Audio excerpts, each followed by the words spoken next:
Okay, hi everybody. As you saw from the thumbnail, I took off 1 point from this movie. It's a minor thing, but I do think it's an important thing that I want to discuss. And from there, it's all gonna be good stuff, to be honest. I really did love this movie. In my head, it's probably I don't know. To me, it was the best movie of the year so far. It ties with something like Puss in Boots, or maybe an Oppenheimer if I'm really feeling like, I don't know the right word, like artistic. You know what I mean? But again, those are just all great movies, and this one, of course, is too. So let's just discuss why I decided to take off that 1 point. The big reason I took it off is because I just didn't like the new villain at play here, the Spot. I think is it the Spot or Spot? I'm gonna say the Spot. I'm not sure.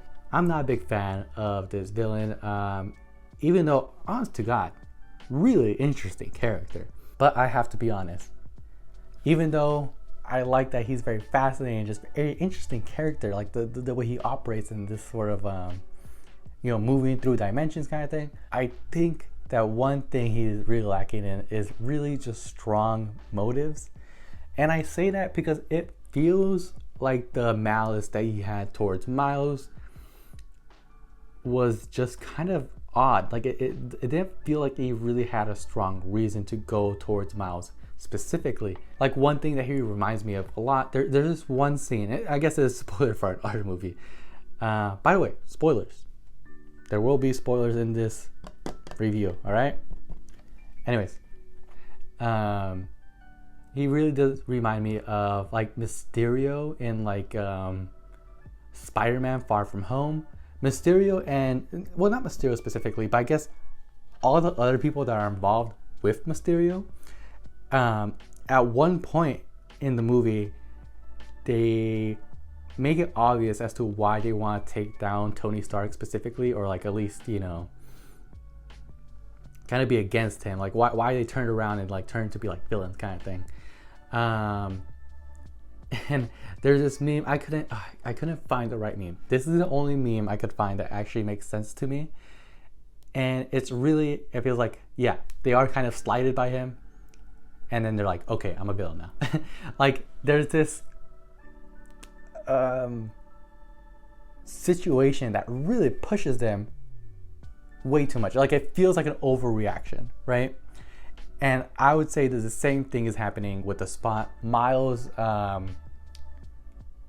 wasn't trying to direct any harm towards him, and yet the Spot is like he's like getting revenge in some way, and it's like, yeah, but I mean, he doesn't even know you, my guy. Like there's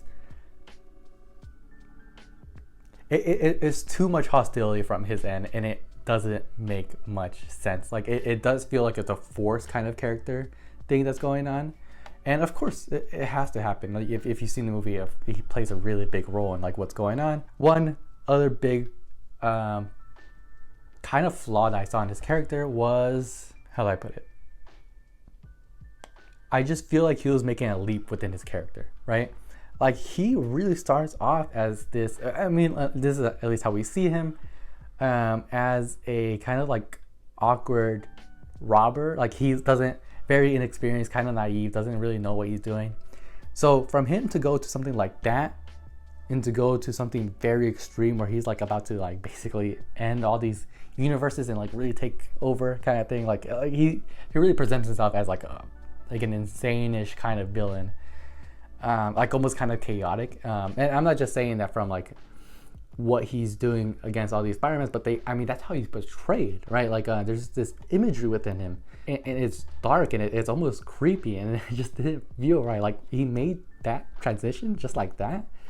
I don't know, just something about it did feel disingenuous, which I would say is the main problem with that character. Just something about him just felt disingenuous. The way he was developed, his motives, something was always just off, and I wasn't that big of a fan of that. But yeah, that's really the only complaint I have, in my opinion, specifically when it comes to this whole like leap or whatever. I do think there's a possible fix for that, and that is let that whole like him being awkward and naive thing about like, you know, like what he's actually doing, let that be a backstory, you know, because and doing so, you're no longer working with such a big gap. So he's over here, you know, and he has to go all the way over here with this intense character. I don't think that should happen. There should be a backstory of that moment that he was in, but let's start him off already like more upset, more aggressive, so that when he does become even higher up at that, it at least kind of makes more sense and it feels believable. It feels a little bit more believable to that degree. But again, if you're starting off all the way back there, it's just not gonna work. Like it just feels off. But of course, I'm looking at a very critical kind of perspective. Most people probably didn't care, you know, but still, I think it's important. Thankfully though, and this is where I'm gonna start talking about the great stuff that I really loved about the film, is that there was just so much to offer. I mean, specifically, I feel like Miguel O'Hara was such a great character. I'm glad that they put a good amount of focus on him because, yeah, for me, the spot just wasn't doing it.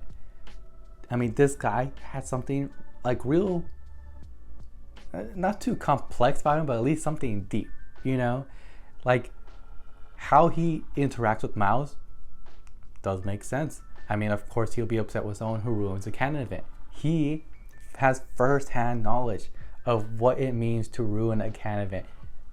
He knows how much damage it causes personally and to a larger scale. Like, he is someone that is trying to prevent it. Like, his whole plan of action is reasonable from his point of view, and that's just great character. I mean, and they do it so briefly, right? They do it like within a few, like maybe like in a minute or so, like explaining what he really thinks and how he is, and that's just great writing. I loved it so much. Really, just brilliant. And really, another thing that just made this movie so great was, I think it's called like the iceberg method, where it's like you give people just like, you know, some information and then the rest is hidden from them, but it doesn't matter because they're able to piece it together. And yeah, they did that really well. There is one example that I really liked about this is the whole kind of misdirection thing that they've created towards the end of the film. It was very similar. I think this is a great comparison. It's very similar to The Dark Knight, the Christopher Nolan film, where we see Batman, he's put in this situation by the Joker. The Joker tells him, okay, you can only save one, right? Here's this building, here's this building. Rachel's in this one, I think, the mayor or whatever is in this one. Go save them or whatever, right? And you can only choose one. And he's like, I'm going for Rachel, right? And he goes and he's like, from our perspective, we're like, oh my God, you know, he needs to go save Rachel or whatever. And, you know, it's a pretty intense scene. Like, if you see the movie, you know what I'm talking about. And the same thing, or at least very similar in the way things are presented, is occurring in Spider-Man, at least towards the end. I mean, again, big spoilers, all right? We know that Miles' friends are trying to go save Miles, and they are basically dipping, right? And we're just waiting to see, are they gonna make it, kind of thing, right? And we know what happens, right? Out of nowhere, they go to his house and he's not there. Even if they don't give you the information of what's going on, you're like, oh, I see. This is the wrong universe. And it is brilliant. Like, they do kind of like piece it together for you just a little bit, but not to a point where it feels like a great amount of exaggeration kind of thing, that they're like really like, oh, by the way, this is what happened. Like, once you see that something occurs, see something that's off or whatever, you're allowed to, they give you that space to like connect it yourself, and it's amazing. It's fascinating, and I really do appreciate that. It's something that a lot of writers, any writer, should really do. And it's pretty brilliant. Finally, I want to discuss the cliffhanger. Now, I am probably making a more controversial point when looking at this, But I think the cliffhanger was great. I love the cliffhanger. Fine, as just an audience member at the time, I was kind of upset. I'm like, I really want to, I want to see what's gonna happen, right? Like everybody wants to know what's gonna happen next. Like, and there's a huge buildup. Like we are seeing that, oh, Miles is stuck in this situation. Will his friends save him? We don't really know. We have no idea. Presumably, if we know anything about film, yeah, they'll probably help him out and do something about it. But what's it called?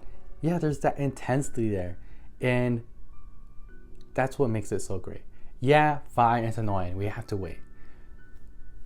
But from a writing perspective, that's exactly the type of effect that you want a cliffhanger to have. Like, it's not just this nonsense ending that happens for no reason. It actually builds up and gets people excited to stick around, right?